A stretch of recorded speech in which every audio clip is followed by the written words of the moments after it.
안녕하세요, 여러분. 다시 수요일이고요. 로마서 10장 16절에서 21절까지 우리의 믿음이 어디서 오는가를 말씀하는 내용입니다. 여기 13절에 보니까 누구든지 주의 이름을 부르는 자는 구원을 받으리라. 주의 이름을 어, 믿지 않으면 어떻게 부르겠느냐? 듣지도 못한 이를 어찌 믿겠느냐? 전파하는 이가 없이 듣겠느냐? 보내심을 받지 않았으면 어찌 전파하느냐?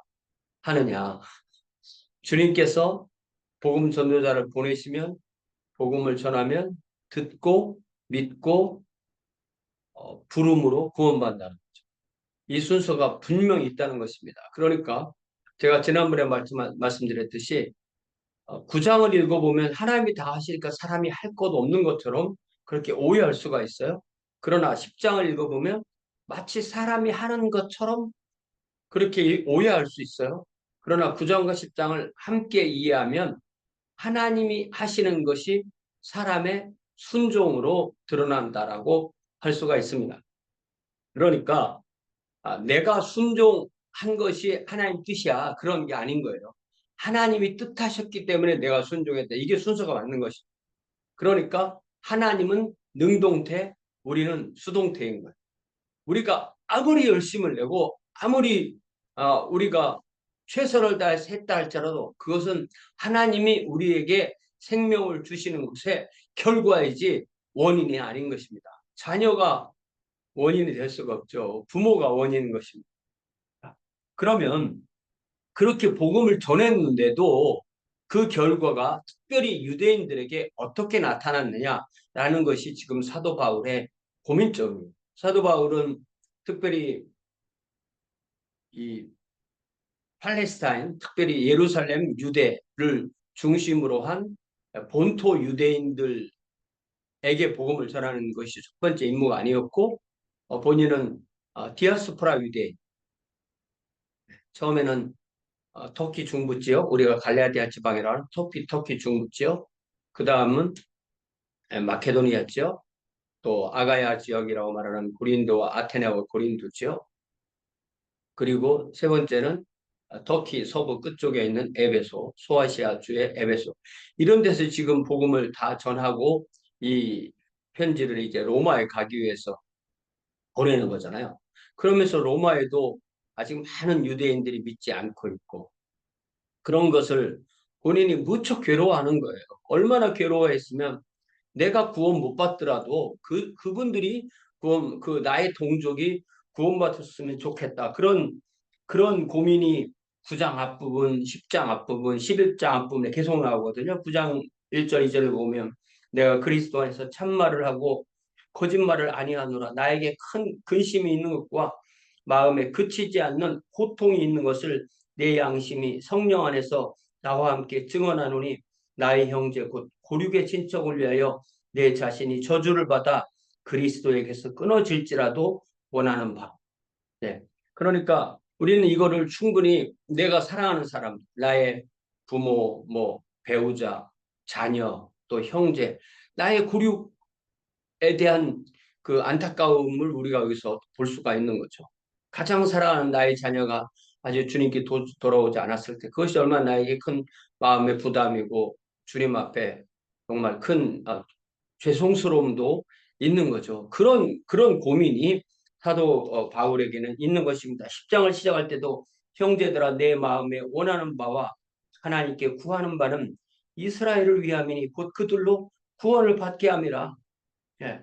이런 게 있다는 거. 그렇지만 그들이 왜 구원을 못 받느냐? 내가 증언하노니 그들이 하나님께 열심은 있으나 올바른 지식을 따르는 것이 아니냐. 그러니까 올바른 지식은 성령께서 구약 성경을 볼 때 눈을 뜨게 해줘야만 그걸 볼 수가 있는 거예요. 우리가 그 말씀이 그 고린도 후서에 있죠. 그 말씀을 좀 찾아보겠습니다. 이 구약의 말씀을 읽을 때 눈이 떠지지 않으니까 이게 아직도 그, 그, 눈이 감겨 있는 것 같다는 거예요. 자, 고린도후서 3장 12절에 우리가 이 같은 소망이 있으므로 담대히 말하노니 우리는 모세가 이스라엘 자손들에게 장차 없어질 것에 결국을 주목하지 못하게 하려고 수건을 그 얼굴에 쓴 것 같이 아니하노라. 예, 모세가 하나님을 만나고 뭐 얼굴에 빛이 광채가 나니까 그걸 백성들이 두려워하니까 그걸 얼굴을 좀 가려서 그것 두려움을 없애게 이렇게 했죠. 그렇지만 그 광채는 결국 없어질 것. 예. 그래 그렇게 우리는 우리의 복음을 가리지 않는다. 이렇게 말하는 거죠. 그러나 그들의 마음이 완고하여 오늘까지도 구약을 읽을 때, 성경을 읽을 때, 올드 테스타먼트를 읽을 때 그 수건이 벗겨지지 아니하고 있으니 이 수건은 이제 모세의 얼굴에 있는 수건이 아니라 지금 유대인들이 자기들이 눈을 가리는 수건이 된 거죠. 그 수건은 그리스도 안에 없으실 것이라. 성령 안에서 예수님을 만나야만 구약이 제대로 읽힌다는 것이 오늘까지 모세의 글을 읽을 때 수건이 그 마음을 덮었도다. 그러나 언제든지 주께로 돌아가면 그 수건이 벗겨지리라. 예. 주님께 돌아가면 성령의 인도하심을 받으면 구약 성경을 100번, 1000번 읽어도 깨닫지 못하는 것을 깨닫게 된다는 그 말씀이에요. 주는 영이시니 주의 영이 계신 곳에는 자유가 있느니라. 주는 영이시니 주의 영이 있는 곳에는 자유가 있느니라. 바리새인들의 신앙의 가장 큰 문제가 뭐였어요? 하나님과의 관계가 살아있는 자유로움, 유연하고 생명력 있는 관계가 아니라 율법 조문에 꽉 매인 그런 삶을 살았던 거죠. 그러니까 성령의 인도함을 받지 못하고 조문에 매인 그런 삶을 살았던 거예요. 그래서 우리가 다 수건을 벗은 얼굴로 거울을 보는 것 같이 주의 영광을 보매 그와 같은 형상으로 변화하여 영광에서 영광에 이르니 곧 주의 영으로 말미암으리라. 이렇게 된 거예요. 그러니까 사도 바울은 그들이 이렇게 안타까운 그들이 주의 영 성령에 의한 그 인도하심을 받지 못하고 구약 성경을 보기 때문에 구약 성경에서 그리스도를 발견하지 못한다는 거예요. 그러나 예수 그리스도께 돌아가면 구약이 제대로 읽히게 된다는 거죠. 그래서 제가 지난주에 말했듯이 2세기에 순교자 유스티누스, 영어로는 저스틴 마터라고 부르는 이분이 유대인 트리포라는 사람과 에베소에서 오랫동안 나누었던 그 책을 썼는데요. 그 책이 트리포와의 대화라는 책인데 거기에서 유스티누스가 헬라인이 유대인이 이런 말을 합니다. 구약 성경이 그리스도를 믿지 않으면 구약 성경의 주인이 아니다. 그리스도를 믿는 사람이 구약 성경에 이룰 수 있는 것이다. 이렇게 말하는 것을 볼 수가 있습니다. 이게 얼마나 놀라운 일이에요. 왜? 유대인들은 열심은 있지만 하나님이 주신 지식에 근거한 것이 아니기 때문이라는 거죠. 그러면서 다시 11장도 미리 좀 보면 11장 1절에 보니까 그러므로 내가 말하노니 하나님이 자기 백성을 버리셨느냐? 그럴 수 없느니라. 나도 이스라엘인이요 아브라함의 씨에서 난 자요 베냐민 지파라 하면서 하나님께서 이스라엘 백성을 향한 그 구원의 뜻이 있음을 분명히 말하고 있습니다. 자, 그래서 오늘 16절부터 보겠습니다. 로마서 10장 16절. 그러나 그들이 다 복음을 순종하지 아니하였다. 이게 한국말이 좀 어려워요. 이 말이. 그러니까 그들 모두가 복음을 순종한 것은 아니다 이런 말이에요. 오해 마시기 바랍니다. 그러니까 유대인 100%가 복음에 순종하지 아니하였다는 것이 아니라 100%가 믿지 아니하였다. 그러니까 일부는 믿고 일부는 믿지 않았다. 이것은 뭐 유대인이든 뭐 이방인이든 누구에게나 일어나는 일인 것입니다. 예. 예를 들자면 어떤 뭐 마을, 어떤 국가, 어떤 시대, 어떤 사람들 100%가 다 믿을 수는 있어요. 그러나 모든 인류가 다 믿고 구원받지 못한 사람이 한 사람도 없고 그런 일은 이루어지지 않습니다. 하나님께서 모든 사람이 다 구원받기 원하신다라는 말씀이 있지만 분명 우리가 요한계시록 20장, 21장에 보면 새하늘과 새 땅으로 들어간 사람들과 또 부활해서 그 몸이 유황과 불이 타는 못에 들어가는 사람들이 분명히 있는 것을 알 수가 있죠. 그래서 16절은 우리가 번역이 좀 어려우면 요 쉬운 성경 아주 좋습니다.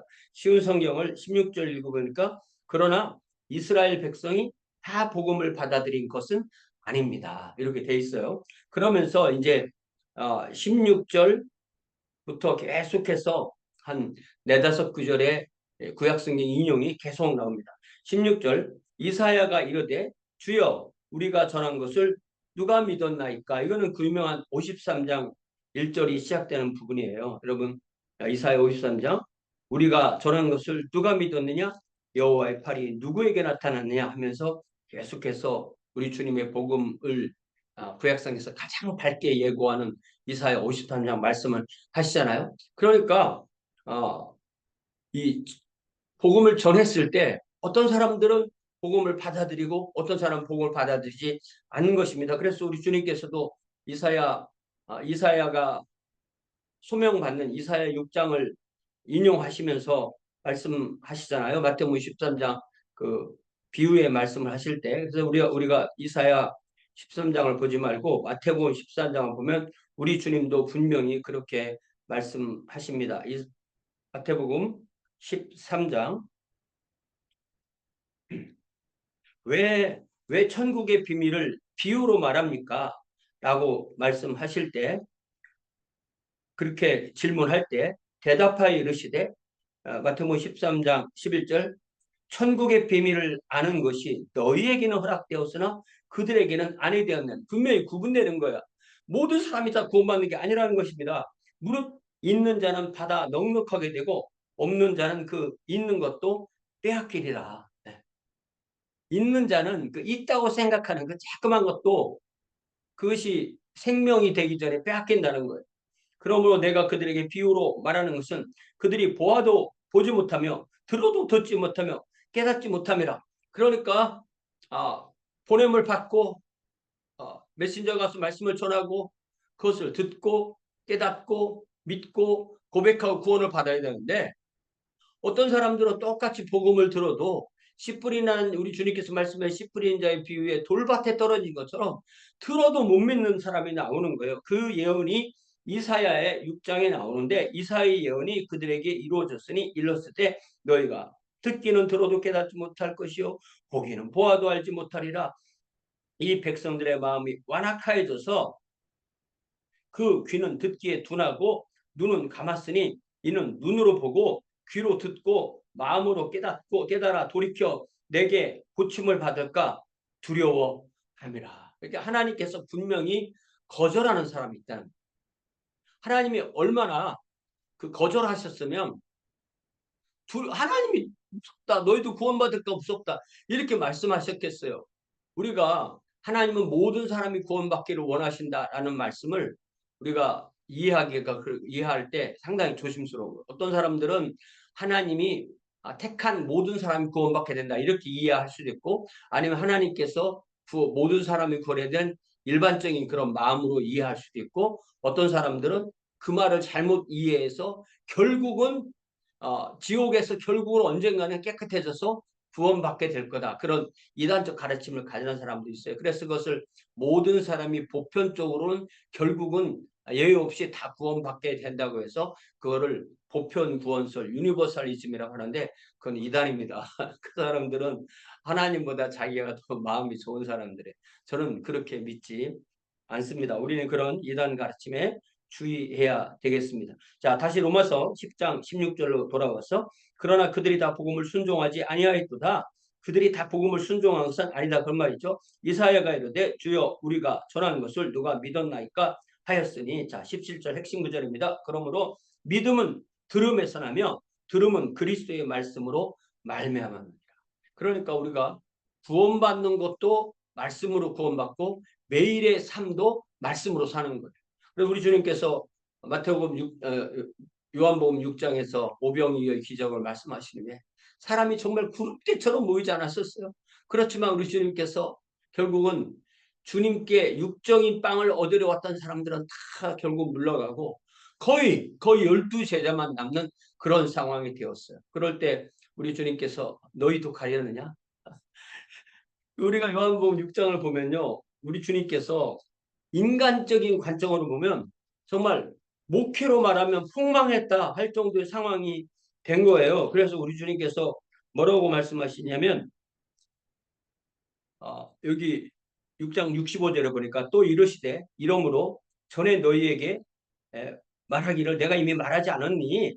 내 아버지께서 오게 하여 주지 아니하시면 누구든지 내게 올 수 없다. 이렇게 말씀하셨어요. 그러면서 베드로에게 너희도 가려느냐 할 때 베드로가 주여 영생의 말씀이 주께 있사오니 우리가 누구에로 가오리까? 말씀을 듣고 생명, 첫째 부활을 얻고 매일의 삶도 말씀으로 살아가는 거예요.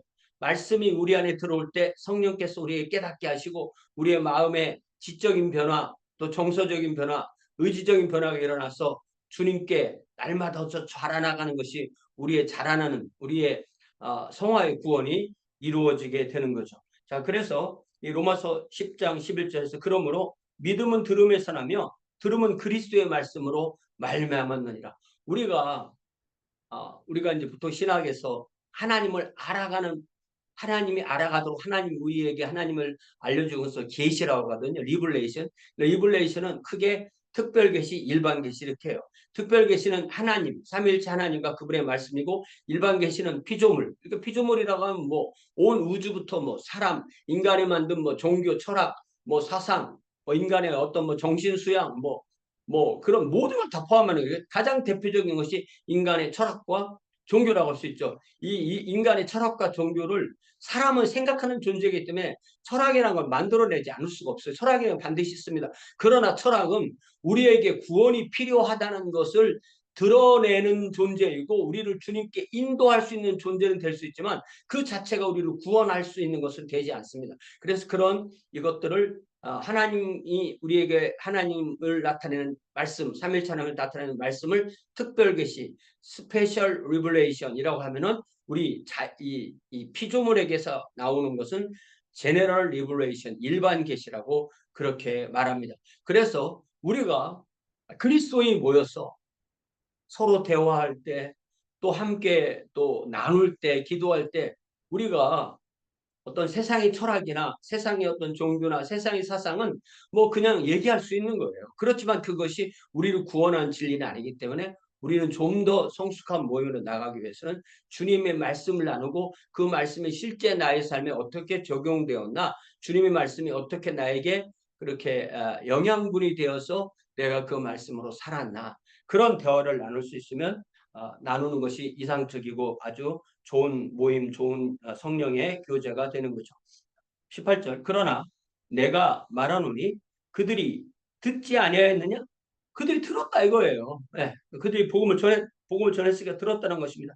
그렇지 아니하니 그 소리가 온 땅에 퍼졌고 그 말씀이 땅 끝까지 이르렀도다 하였느니라. 이 말씀이 이제 유명한 시편 18편에서 인용하는 건데요. 시편 18편에 보면은 시편 19편이죠. 시편 19편, 18편에 10편 19편. 하늘이 하나님의 영광을 선포하고 궁창이 그의 손으로 하신 일을 나타내는도다.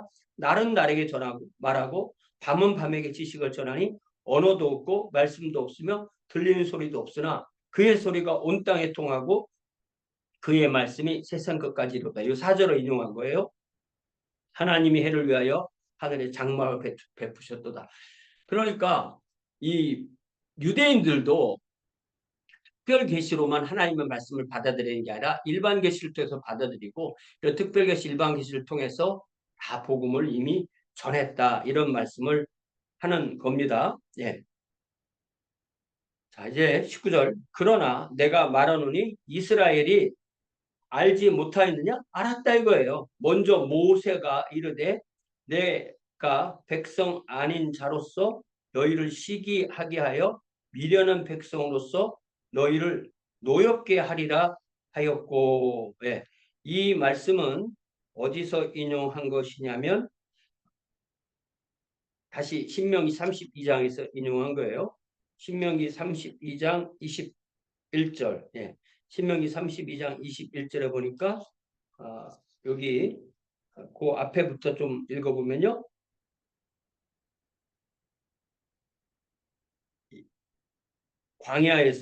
광야에서 이스라엘 백성이 불순종할 때 이야기를 하시면서 뭐라고 말씀하시냐면 19절부터 그러므로 여호와께서 보시고 미워하셨으니 그 자녀가 그를 경노하게 한 까닭이로다. 그가 하시기를 내가 내 얼굴을 그들에게서 숨겨 그들의 종말이 어떠함을 보리니 그들은 힘이 패역한 세대요 진실이 없는 자녀이로다. 그러므로 하나님이 아닌 것으로 내 질투를 일으키며 허무한 것으로 내 진노를 일으켰으니 나도 백성이 아닌 자로 그들에게 시기가 나게 하며 어리석은 민족으로 그들의 분노를 일으키리로다. 이렇게 되어 있어요. 이게 무슨 말씀이냐면은 하나님이 택한 이스라엘 백성이 오히려 패역한 거예요. 하나님 말씀 안 듣는 거예요. 그러니까 하나님 백성이 아닌 이방인들을 통해서 오히려 그들을 먼저 사랑하고 그들을 통해서 유대인이 자극을 받게 한다는 그 말씀입니다. 또 로마서 10장 20절에 이사야는 매우 담대하여 내가 나를 찾지 아니한 자들에게 찾은 바 되고 내게 묻지 아니한 자들에게 나타나노라 말하였고 네. 이 말씀은 또 어디서 인용한 것이냐면 이사야 65장에서 인용하니까 한 거니까 한번 찾아봐야 되겠죠. 이사야 65장 1절 나는 나를 구하지 아니하던 자에게 물음을 받았으며 나를 찾지 아니하던 자에게 찾아냄이 되었으며 내 이름을 부르지 아니하던 나라에 내가 여기 있노라 내가 여기 있노라 하였노라. 내가 종일 손을 펴서 자기 생각을 따라 옳지 않은 길을 걸어가는 패역한 백성들을 불렀나니 그러면서 이 이스라엘 백성들은 부르면 부를수록 패역해지는데 이방에 가서 부르니까 그들은 하나님의 말씀을 듣더라라는 말씀을 해 주시는 것입니다. 그러니까 이렇게 사도 바울은 구약 성경을 인용하면서 본인의 선교 경험이 그대로 드러나는 거예요.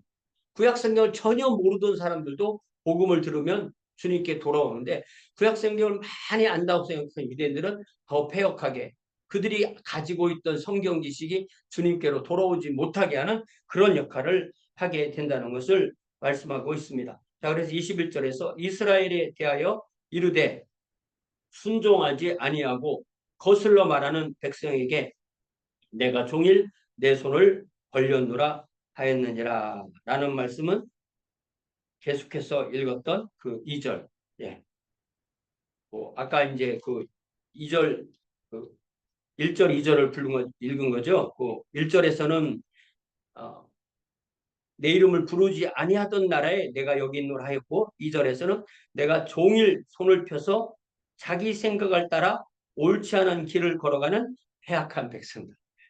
하나님께서 계속 부르고 계신다는 거예요. 자기 생각을 따라 옳지 않은 길을 걸어가는 패악한 백성들이 얼마나 하나님의 심정이 잘 드러나 있어요. 우리가 예를 들면 그 길이 이게 동으로 가는 건지 서로 가는 건지 잘 모를 때 자기가 내 생각이 틀렸나? 이 생각을 하면은 얼른 돌아가면 되는데 그냥 계속 가는 거예요. 이건 틀렸다는 생각을 하지 않기 때문에. 그러면 간 만큼 손해잖아. 또 어떨 때는 역주행할 수도 있어요. 역주행하면 그거는 생명이 위험하고.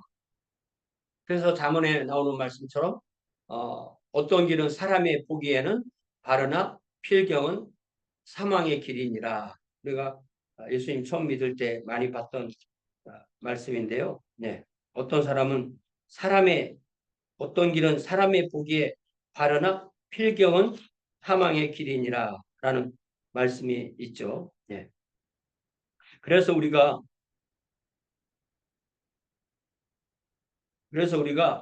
이 회개라는 것은 이 돌이킨다는 것은 결국은 자기에 대한 불신입니다. 우리가 그 이사야 65장 1절 2절에서 읽었던 것처럼 65장 2절 이사야 65장 2절에서 읽었던 것처럼 자기 생각을 따라 옳지 않은 길을 걸어가는 이게 얼마나 참 안타까운 표현이에요.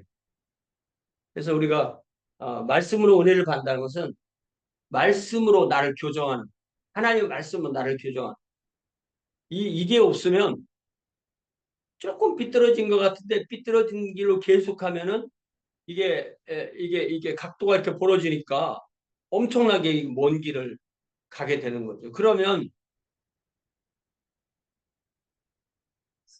깨달았을 그때 돌아서야 되는데 그때 못 돌아서고 그냥 계속 그 길을 가게 되는 것입니다. 그런 면에서 우리가 하나님 앞에서 한번 좀 우리 자신을 돌아보고 내가 매일의 삶에서 하나님 앞에서 좀 내가 바르게 살고 있나 이런 것을 돌아보는 그러한 우리 자신이 되었으면 좋겠습니다. 어떤 길은 사람의 보기에 바르나 필경은 사망의 길이다라는 말씀은 잠언 16장 25절 갑자기 생각나서 찾아보니까 안 나왔었는데 나오네요. 잠언 16장 25절 어떤 길은 사람이 보기에 바르나 필경은 사망의 길. 이게 내가 이게 옳은 길이라고 생각하면 가는 거죠. 그러나 자기 생각이 옳은 거지. 내 생각이 옳은 거지. 하나님의 생각이 옳은 것이 아니에요. 그게 바로 선악과 아니겠습니까? 선악과가 주어지는 그때부터 선악과를 먹으면 나쁘다는 것이 이미 아는 거예요. 예. 그래서 우리가 성령이 나에게 오셔야만, 주의 영이 나에게 오셔야만 내가 바르게 깨달을 수 있다. 나는 그 진리를 반드시 깨닫고 주의 영이 임한 곳에 자유가 있다. 주의 영이 임한 곳에 우리가 이 부드러움이 생기고 이 굳은 목이 꺾어지고 하나님 앞에 어, 부복해서 하나님께 돌아올 수 있는 그 회개의 역사가 이루어지게 되는 줄로 믿습니다. 그래서 우리 회개는 한 번에 다 하고 다 끝나는 게 아니에요. 또 하나님께 잘못한 것은 또 회개하고 또요. 그래도 우리 주님께서는 한 번 목욕은 했지만 발은 계속 씻어야 된다라는 것으로 표현해 주신 거죠. 만약에 목욕이 주님께 돌아오는 회심이라면 매일의 삶에서 매일매일 우리에게 있는 그 잘못된 생각, 잘못된 어떤 잘못된 그런 행동, 그런 것들을 주님 앞에 다시 회개하고 회개하는 것. 이게 바로 발을 씻는 것이라고 할 수 있죠. 그래서 루터가 늘 고민했던 것이 회개를 어떻게 해야 되느냐. 그래서 루터는 우리의 호흡처럼, 우리의 맥박처럼, 우리의 일생이 회개해야 된다. 우리 일생이 주님의 말씀을 받아들인 거라면 우리의 일생은 우리에게서 잘못된 우리의 마음으로부터 나오는 죄악을 벗어내는 것이 바로 그것이 회개다라는 것을 알 수 있습니다. 사랑의 아버지 하나님 이 시간에 저희들에게 다시 말씀을 통해서 깨닫게 하여 주시니 감사합니다. 주님, 우리가 우리 자신을 구원할 수 없음을 고백합니다. 주님께서 우리를 주의 말씀으로, 주의 성령으로, 주님의 복음으로, 주님의 사랑으로 구원하여 주셨습니다. 우리가 이 구원 안에서 감사하며 기뻐하며 즐기며 누리며 주님을 닮아 성장하는 귀한 주의 자녀들로 인도하여 주옵소서. 예수님의 이름으로 기도하옵나이다. 아멘. 네, 고맙습니다. 돌아오는 10월 6일, 10월 첫 주일에 함께 만나 성찬식과 함께 주님을 예배하도록 하겠습니다. 고맙습니다.